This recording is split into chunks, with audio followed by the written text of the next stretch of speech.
Olá, sou o escritor João Paulo Silveira e essa é a segunda parte da palestra Escritor Brasileiro, Jornada de um Sonhador.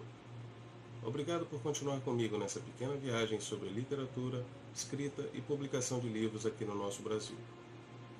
Na palestra passada, falei um pouquinho sobre a minha jornada na escrita, alguns problemas que enfrentei no início e quais soluções eu dei. Novamente, para que vocês conheçam um pouco mais sobre os meus trabalhos, coloquei aqui mais 3 depoimentos, rapidinho. O João Paulo, ele tem uma escrita muito bacana, né? Pelo menos ele tem ao todo 3 livros publicados, sendo 2 que pertencem a uma série chamada O Último dos Guardiões, e o outro que é um livro que foi publicado, que é um livro solo, que é o Potiguar.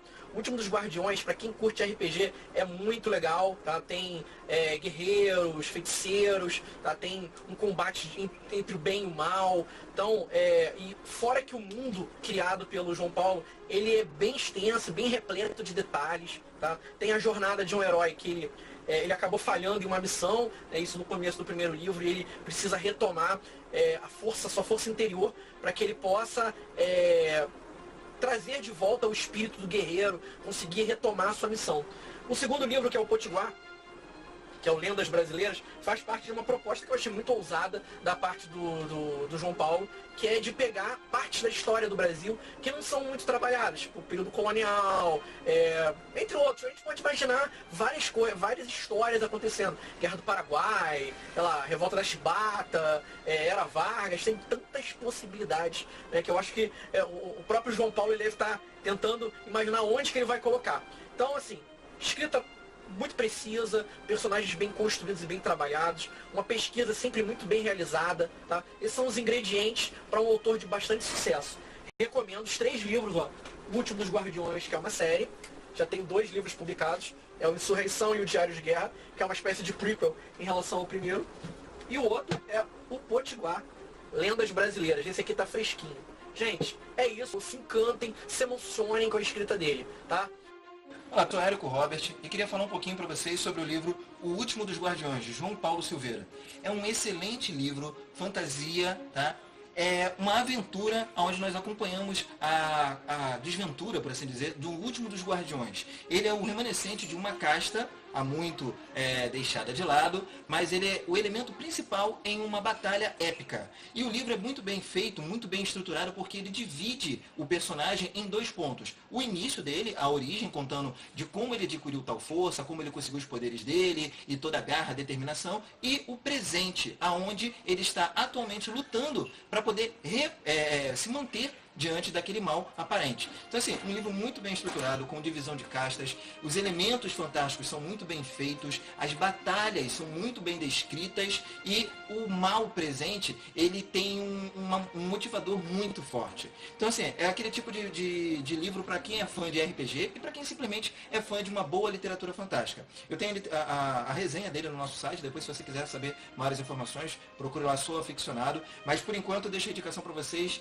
desse livro maravilhoso, O Último dos Guardiões. É uma trilogia, esse aqui é o primeiro, tá? João Paulo Silveira. Então, fica aí a dica para vocês. Um abraço, galera.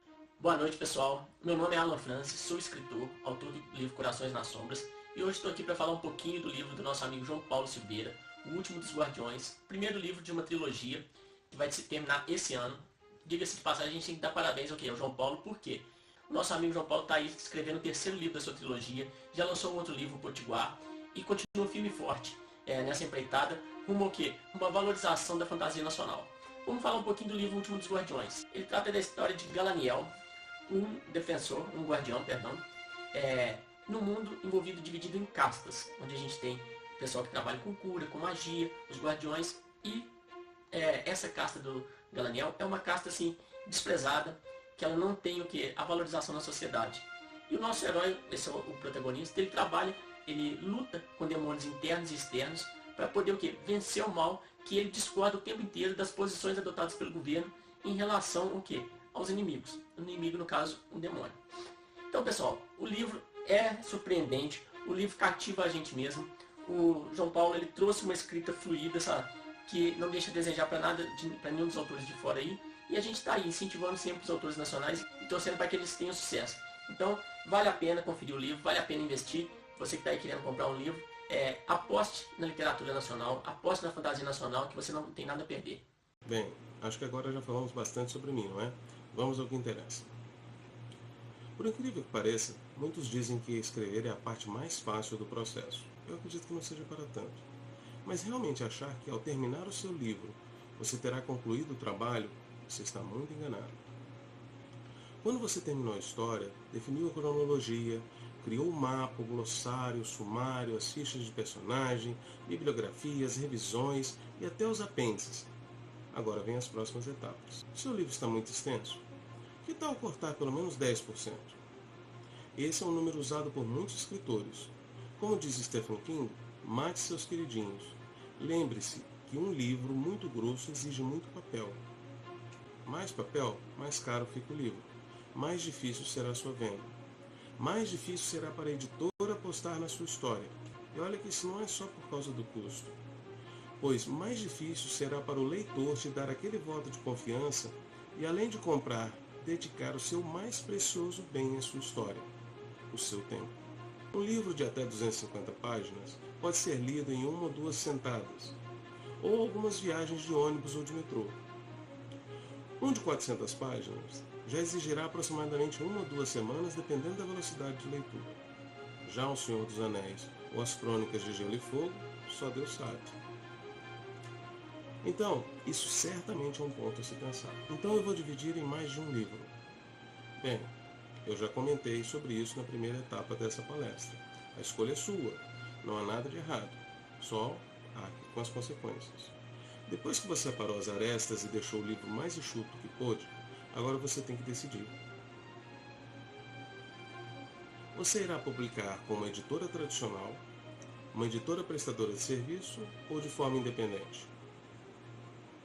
Vamos lá. Se você não pagou uma revisão ortográfica, volte ao passo anterior e pague. Se o seu original já tem uma chance mínima de ser escolhido, com erros de ortografia essa chance será nula. Embora seja uma forma conhecida de se tentar publicar um livro, essa é a opção que mais lhe trará frustrações e desânimo. Simplesmente, as editoras atualmente não leem originais enviados para ela. Hoje em dia, tanta opção internacional e no âmbito nacional, tanto famoso e youtuber que já tem público cativo, que seu original ou vai para o final da fila e lá permanece, ou vai logo para o lixo. Sinto muito. Eu confesso que tentei essa opção por algum tempo, mas após ler inúmeros relatos na internet, desisti. Vou falar a respeito delas um pouco mais para frente. Editora prestadora de serviço. Se você não pagou uma revisão ortográfica, volte ao passo anterior e pague, pois muitas editoras dessa modalidade não fazem a revisão ortográfica, e quem pega os erros de ortografia é o seu público. Nem preciso dizer o que isso fará com o seu nome. As editoras prestadoras de serviço têm o seu valor, e com isso não quero dizer o quanto você paga. Você deve ter bem claro quais os serviços que ela irá lhe prestar. Diagramação, capa, revisão, distribuição, pela internet ou nas livrarias também, propaganda. Se você tiver isso bem claro e pesquisar bastante sobre as opiniões de quem já escolheu essa editora, é uma boa escolha. O importante não é achar que comprou uma coisa e levar outra, ou ser lesado. Pesquise sobre a editora sempre. Não achou nada sobre ela? Não faça. Muitas vezes vale a pena fazer com uma editora prestadora de serviço, pois algumas são pouca coisa mais caras do que fazer diretamente com a gráfica, e elas normalmente têm uma grande distribuição, o que é um fato muito importante para suas vendas. E agora vamos falar da joia da coroa, publicação de forma independente. Se você não pagou uma revisão ortográfica, volte ao passo anterior e pague. Acho que eu não preciso mais falar sobre isso, né? Erros, leitores, seu nome. Não fique todo animado. Embora você não espere por nada e ninguém para ter seu livro publicado, você fará tudo. Próxima etapa, diagramação. Nela, você terá que escolher a fonte, o tamanho dessa fonte, o tamanho da página, a cor do papel, as margens, as seções.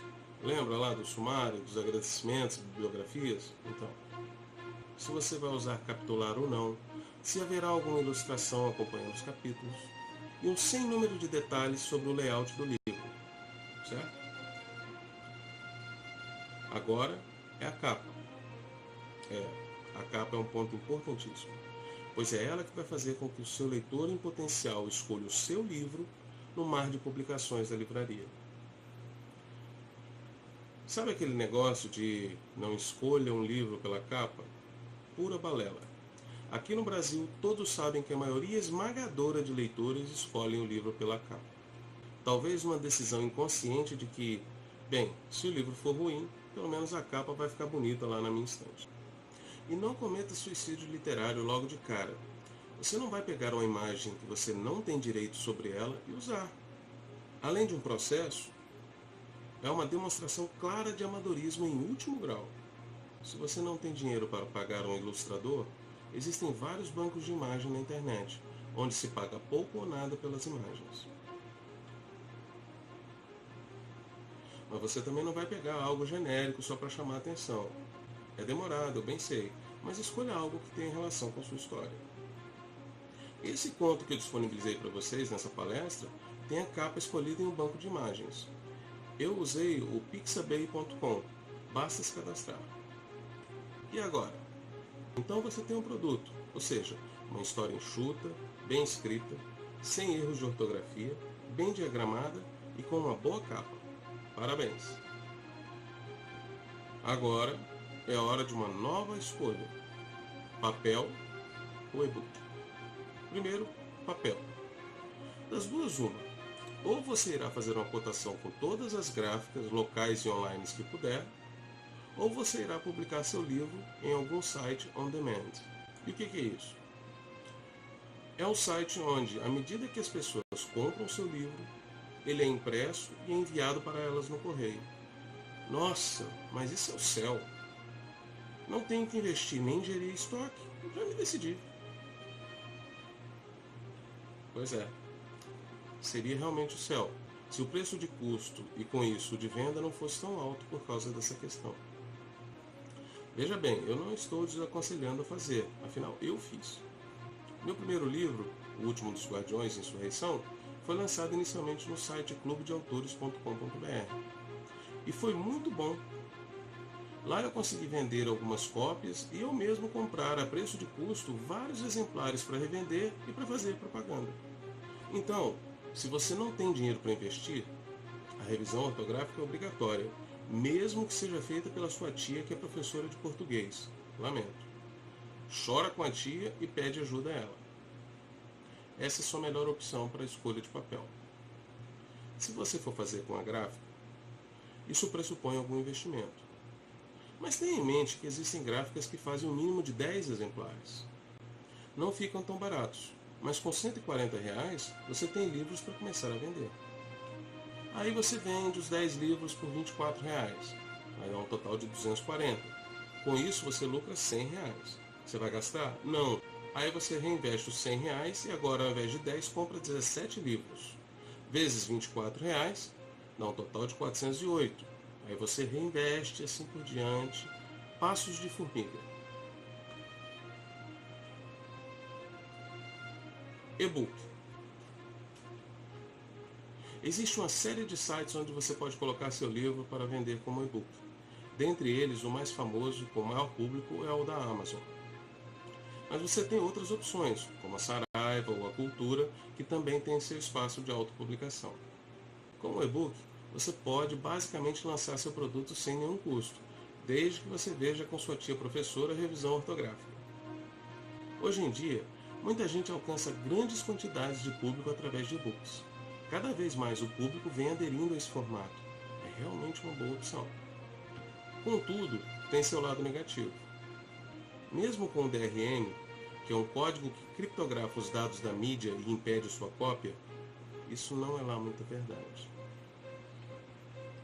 Hoje em dia, é sim possível se decriptografar um e-book e copiá-lo. Mas a boa notícia é que isso não é algo fácil. Então, você deve ter isso em mente ao escolher e-book. Como disse anteriormente, cada vez mais o público vem aderindo a esse formato, o que significa que não é uma opção tão abrangente quanto o livro físico.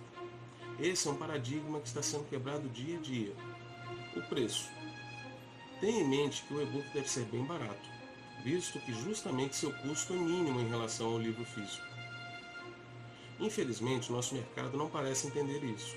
ou faz de forma proposital, justamente para frear seu avanço. Já vi diversos casos onde o e-book está mais caro que o livro físico, uma situação no mínimo ridícula. Então, seu e-book deverá custar mais barato. Com isso, você deverá estar consciente de que seu lucro será mais baixo que o de um livro físico. Existem e-books sendo vendidos a R$ 1,99, o que deve dar aproximadamente uns 70 centavos de lucro para o autor. Isso sem falar dos e-books gratuitos, que estão aos milhares sendo disponibilizados, onde cada um tem seu plano de marketing. Por exemplo, alguns querem ficar conhecidos e têm várias publicações. Então, deixam uma ou duas gratuitas para que as pessoas leiam e comprem as outras. Esse e-book que eu disponibilizei para vocês está em PDF, algo que não recomendo que vocês façam, pois ele pode ser copiado de forma muito fácil. Eu fiz como minha estratégia de marketing. Quando vocês os lerem, entenderão o porquê. Além disso, ele está publicado na Amazon, em formato e-book. Basta colocar na pesquisa de título e ele aparecerá lá para vocês. Se vocês gostarem do conto, peço que comentem lá na Amazon, para que outros leitores vejam e tenham interesse em ler. Só não recomendo que vocês compartilhem esse PDF. Ainda sobre as editoras tradicionais. Hoje em dia tem acontecido muito o seguinte processo. Você publica de forma independente ou com uma editora prestadora de serviço. E se conseguir fazer sucesso, as editoras tradicionais passam a prestar atenção em você e muitas vezes te chamam para conversar e quem sabe publicar o seu livro. Vai de você aceitar ou não. Então, como você pode ver, terminar de escrever a sua história é apenas o começo. Terminamos a segunda parte. Novamente, muito obrigado a você que chegou até aqui comigo. A continuação dessa palestra será no dia 9 de fevereiro e será liberada no mesmo horário. Não esqueça de baixar o seu bônus e me diga se gostou da história, colocando sua avaliação lá na Amazon. Não deixe de aproveitar. Por favor, deixe seu comentário do que achou dessa segunda palestra e diga se faltou algo que você gostaria de ter visto. Assim eu incluo em algum momento da palestra. Um grande abraço e até o dia 9.